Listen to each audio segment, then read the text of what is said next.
going to receive an important dispensation from Lord Himalaya.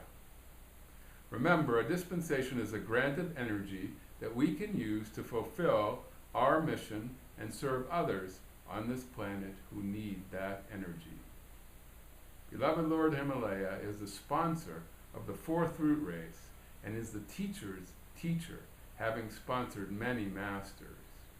The focus of Lord Himalaya is located in the peaks of the sacred Himalayan mountain chain in Tibet.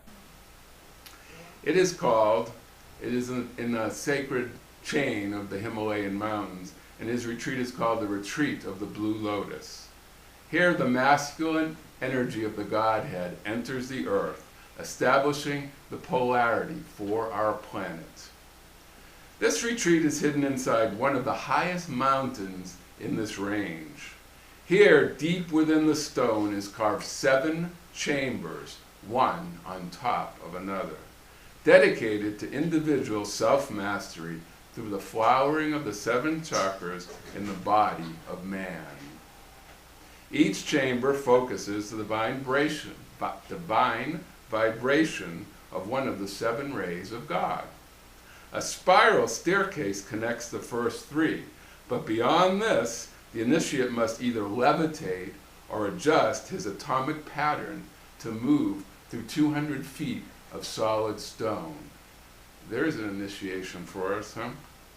In the floor of the base chamber lies a most fragrant lotus pool. Behind this pool is the flame room, where the fiery pattern of a threefold flame burns in a magnificent lotus shape with a golden center, blue petals, and a pink radiance. Here in the retreat of the Blue Lotus, advanced masters and their pupils may leave their bodies and enter the great silence, going into nirvana for prescribed periods of time. In fact, many of our present-day Ascended Master friends and sponsors have studied under Himalaya's tutelage. His past students include the Lord of the World Gautama Buddha, Cosmic Christ, Lord Maitreya, Lord Lanto, El Morya, Kuthumi, and thousands of others. Today, our study with Lord Himalaya will be his dictation from Freedom 1995, where he delivers to us and students around the world an important dispensation. Not just a dispensation per se, but an assignment in the spirit of the labors of Hercules.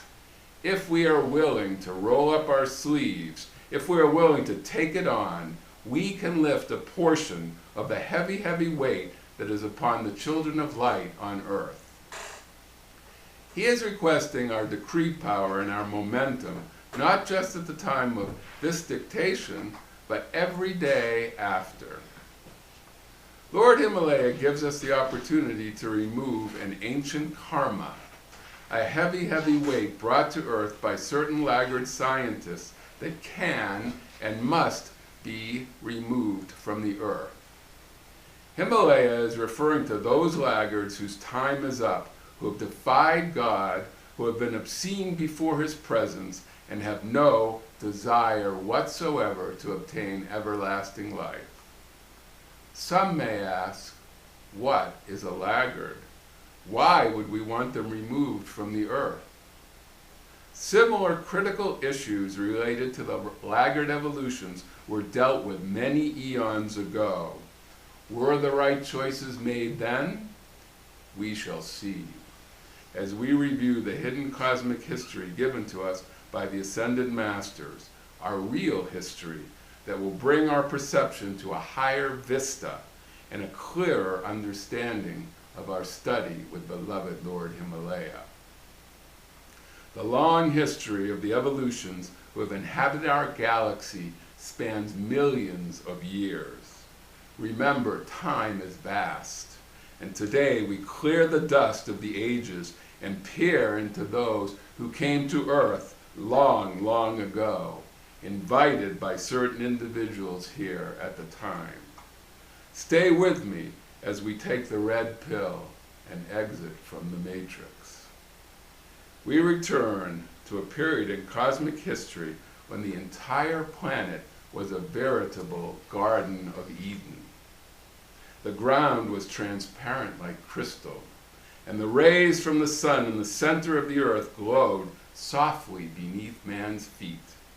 Total darkness was unknown, and evil as an energy veil was no more real than a fairy tale. The spirit of man danced for joy, and the morning stars sang together, and the fiat of the Almighty rang clear. Go forth, sons and daughters of the infinite mind. Go forth and fulfill thy fiery destiny. And the first 3 root races on Terra did just that. They fulfilled their destiny. Remember, a root race is a group of souls who embody together and have a unique archetypical pattern, divine plan, and mission to fulfill. Under the tutelage of the Manus, the lawgivers of their races, these 3 golden ages reflected the highest cultural and scientific standard. Fulfilling their divine plans, they all took leave of the earth, ascending back to their God source. It's now time for the next evolution to take embodiment. The 4th root race descends into matter. Here on earth now, these neophyte souls, pure and innocent, working through their evolution on Lemuria. However, sometime during the course of their cycle, a huge cosmic glitch transpired, called the Great Rebellion. A great war is taking place in heaven, an ideological war between angels, symbolizes the forces of light against darkness. It is the war of all wars, if you will, and eventually these dark ones are pushed out of the etheric octave into the planes of matter, to the lower vibrations.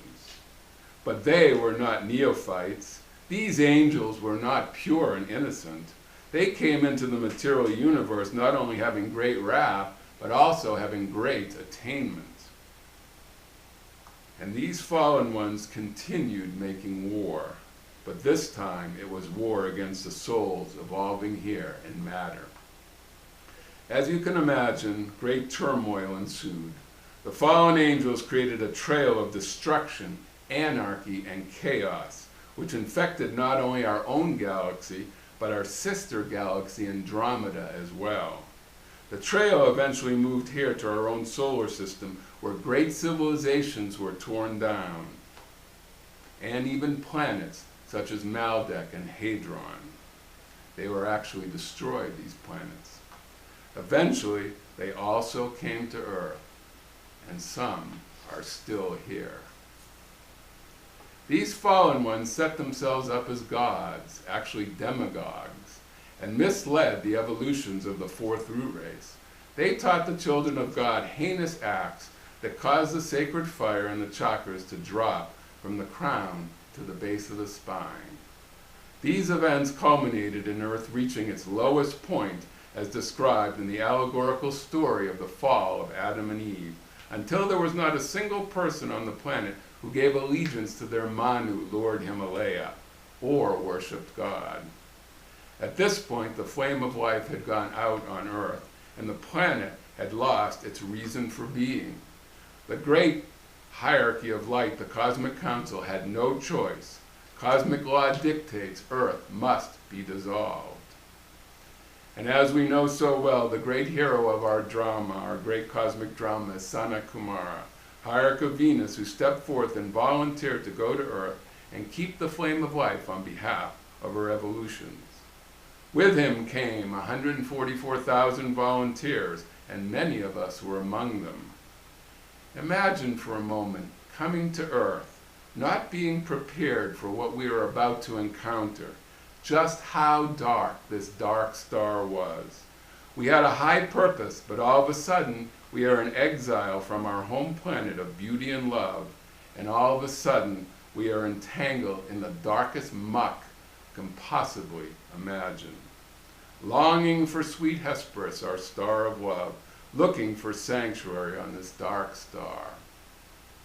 So Shambhala, City of Light, is established on an island in the Gobi Sea, which is now the Gobi Desert. Also, a new mystery school is placed in a certain protected and isolated spot on Lemuria. We know this as the Garden of Eden. However, our earth is in travail. Cosmic cycles were thrown off. The rules changed. Karma now had to be factored into the equation of embodiment and ascension. Souls no longer heard the voice of the guru or the Manu. God only spoke through the voice of the law, personified in personal and planetary karma. In addition to fulfilling the divine plan, now life streams were required to balance 100% of their karma, and thus the lords of karma were established to intervene between souls and the weight of their oncoming karma. More chaos ensued as the cycle of the descent and ascent of root races was thrown off. God's plan dictates a specific time and place for root races to incarnate and then to ascend. So when it was a cosmic cycle for the fifth root race to come, they descended, while yet the fourth root race had not ascended. The fifth root race came on Atlantis and developed a technologically advanced civilization there. However, it too was infiltrated and corrupted by the forces of darkness, and subsequently both the fifth and sixth root races fell, succumbing to the same issues as the fourth root race. Both Lemuria in the Pacific and Atlantis in the Atlantic were finally destroyed and sank beneath the ocean. Many of the evolutions of Atlantis are now embodied in America. As Francis Bacon said, America is Atlantis come again. Let us now examine the role the Laggards play in our great cosmic drama. The Laggards constitute one of the more intransient forces of evil on Earth. They are called Laggards because their life streams are lagging behind in their spiritual evolution wherever they have embodied. These Laggard evolutions come from other planets such as Maldek, Hedron, and the 12th planet, and certainly many others. But the majority of Laggards on Earth today came directly from Maldek. All that remains of this 10th planet of our solar system is the asteroid belt between Mars and Jupiter. A stark reminder of what can happen when a people forsake their God. The majority of these Laggards are highly advanced in scientific materialism. They willfully rebelled against God, destroying their own planet. Because of this, 2/3 of the evilest of that evolution went through the mercy of the second death. 1/3 of the Laggards were considered salvageable. This is the point that the critical decision was made that was to affect the course of the history of our planet. The Cosmic Council decided that these Laggards from Maldek might be salvaged because one way or another they had taken some stand against the evil ways of their brethren.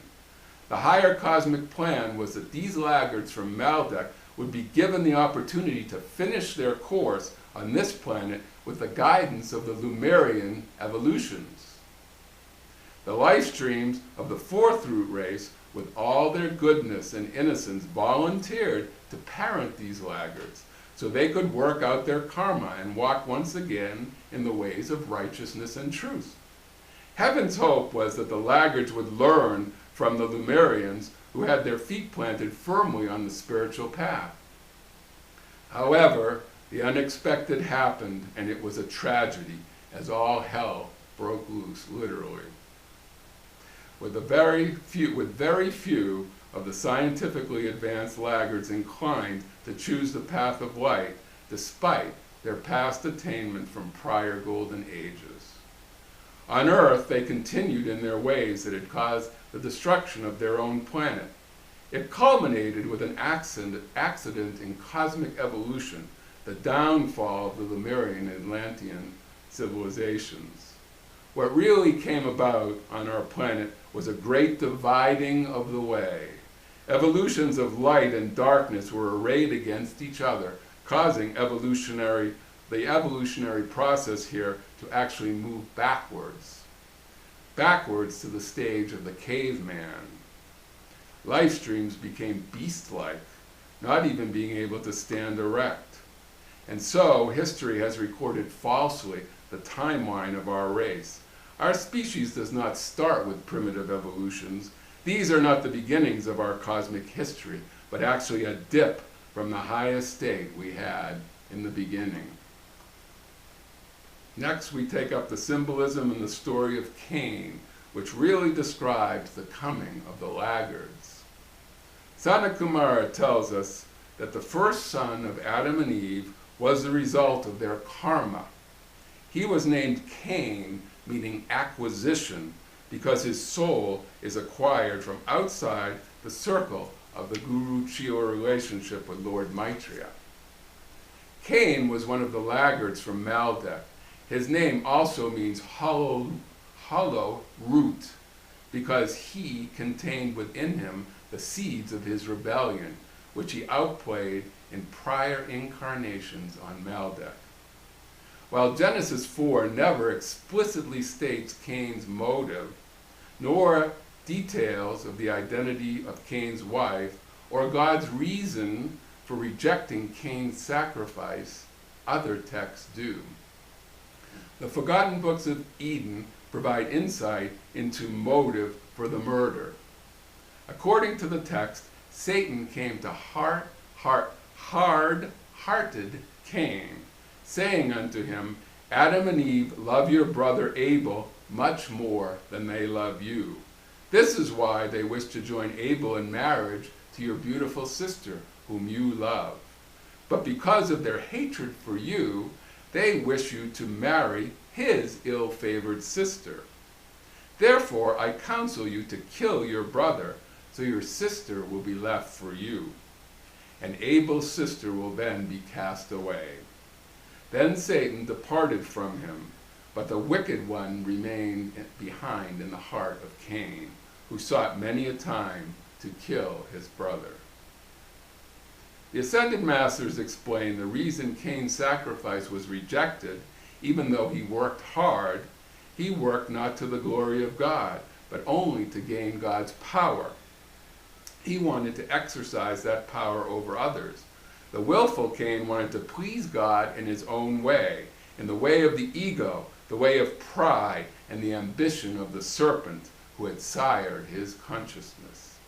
He practiced religion in a mechanized manner that was a ritual of self-will, perverting the ray of God's will. This resulted in his offering not being respected by Maitreya due to his motives. He sought only to gain favor from the Lord, that he might subdue the Lord's light to the uses and abuses of his own subterfuge. Rabbinic sources introduced Cain's wife as being his sister, a concept that has been accepted for at least 1,800 years.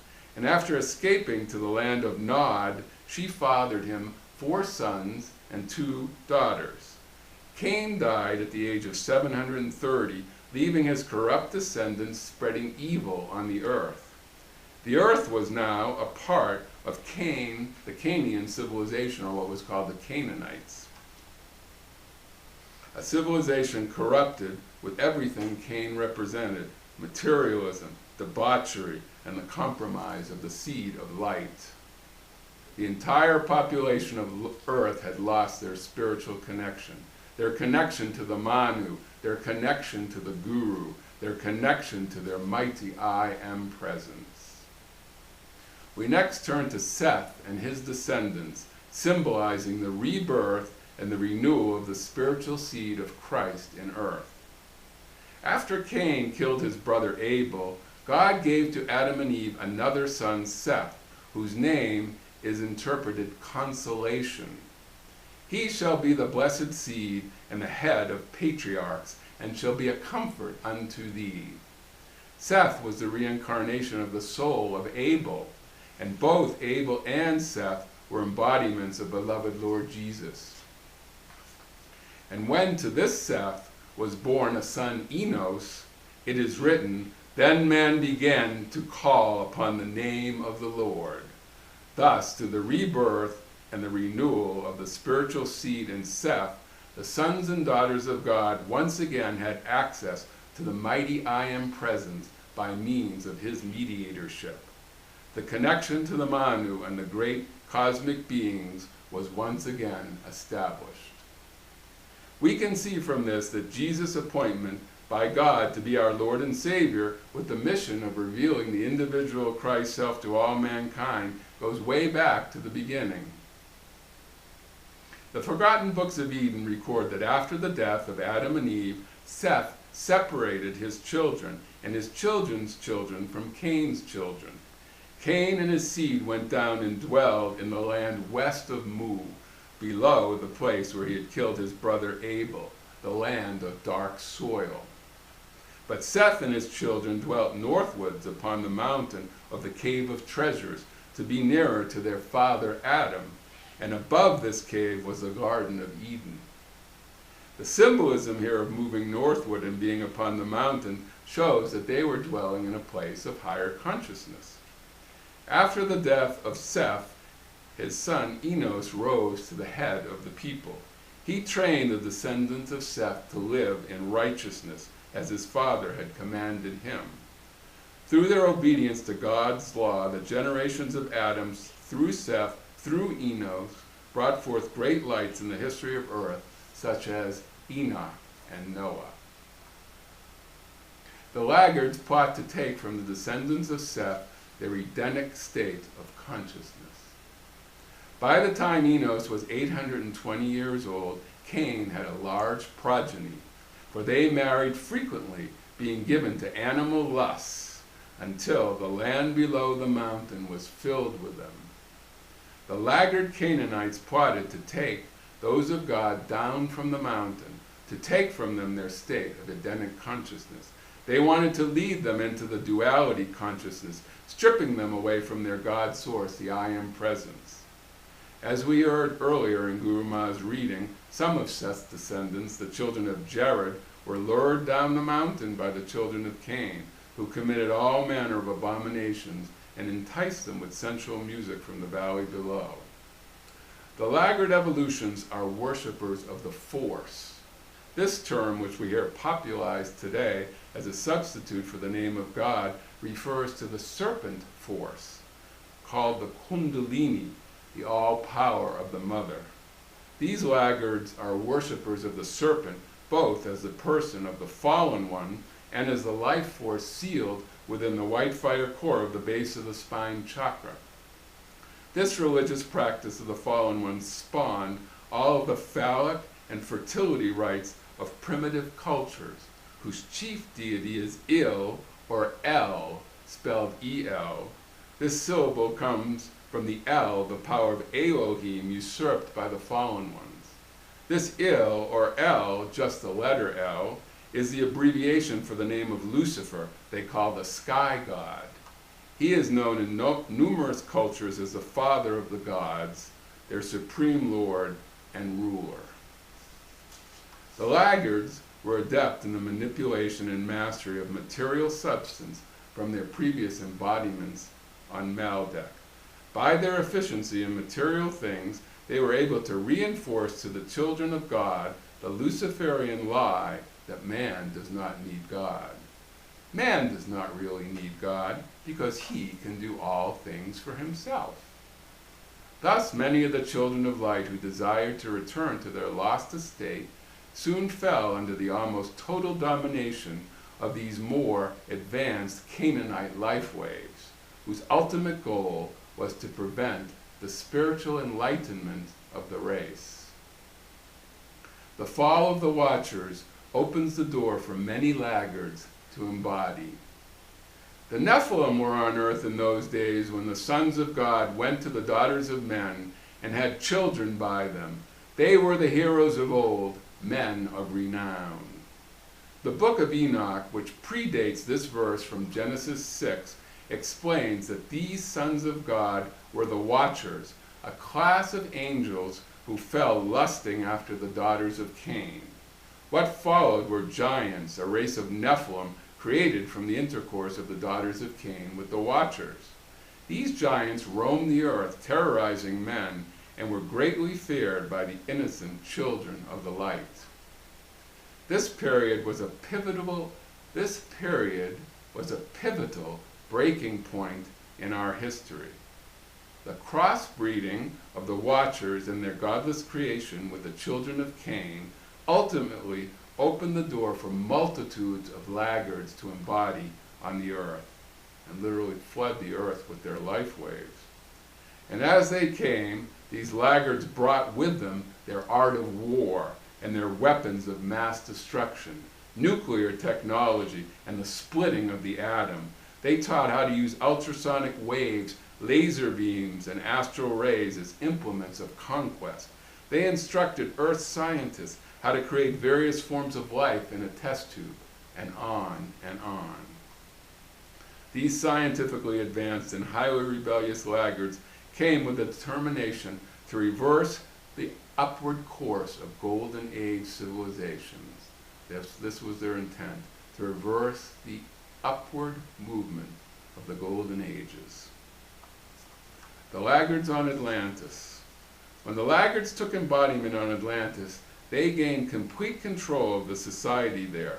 They worked their way into positions of power in the Atlantean infrastructure itself. They held key positions in government, religion, science, the economy, the arts, and the media, which they dominated with their recalcitrant consciousness. They built the Atlantean Empire and became a threat to other nations. In the last days of Atlantis, the hordes of laggard life waves overran the continent and desecrated the light, the temples, and the life force, until finally God saw that the wickedness of man was so great in the earth, and that every imagination of the thoughts of his heart was only evil continually.